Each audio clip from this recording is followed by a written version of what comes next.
Hi guys! Mon Montenegro! Another day, another unboxing for today's video. So guys, malapit na ang ating Siargao.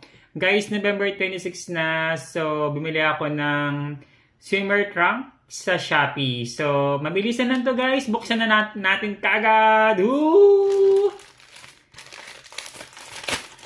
Color blue yung binili ko guys, yung color niya.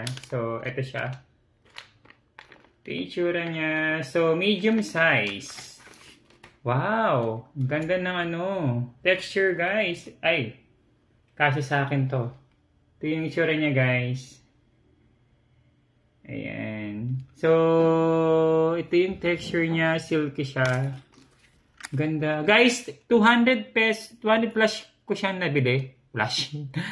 So, yun lang guys, ang ating unboxing for today's video. Bye-bye!